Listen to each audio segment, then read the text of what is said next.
सत्याला शोधणाऱ्या आपण सर्व साधकांना माझा नमस्कार.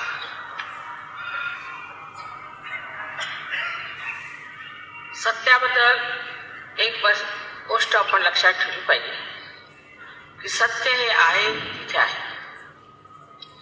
आपण ते बदलू शकत नाही, ते आपल्या काबूत घेऊ शकत नाही आणि काहीतरी त्याच्याबद्दल सांगून ते सत्य आहे असं पटवून देऊ शकत नाही. आणि जे लोक असं करतात ते वास्तविकतेपासून फार दूर आहेत आणि स्वतःचं नुकसान करून घेणं, समाजाचं नुकसान करून घेणं आणि उलट्या गतीने ते आपल्या नाशाला प्राप्त होत. याला कारण असं आहे की सत्य एक आहे, ते म्हणजे तुम्ही हे शरीर, मन, बुद्धी, अहंकार या उपाधी नसून शुद्ध स्वरूप आत्मा आहात. दुसरं सत्य असं आहे की सर्व चराचरामध्ये परमेश्वराची प्रेमशक्ती, जिला आपण ब्रह्मचैतन्य म्हणतो, ती कार्यान्वित आहे.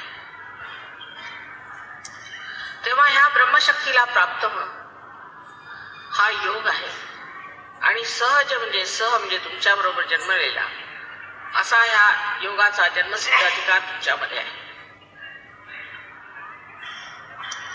पण हे सगळं मी सांगत असताना आपण माझ्यावर अंधश्रद्धा ठेवू नये.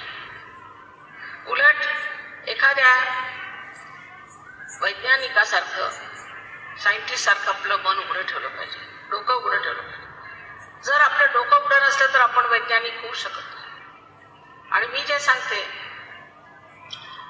ते जर अनुभवास आलं तर इमानदारीमध्ये ते तुम्ही मानलं पाहिजे आणि त्यात उतरलं पाहिजे. कारण हा एक कल्याणाचा मार्ग आहे.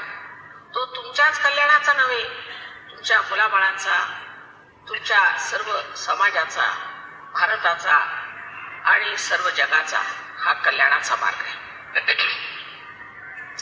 उत्क्रांतीमध्ये आपण आता मानव स्थितीला, या स्थितीतच आपण जर मान्यता केली की फार उत्तम स्थिती आहे तर हे काही बरोबर होणार नाही.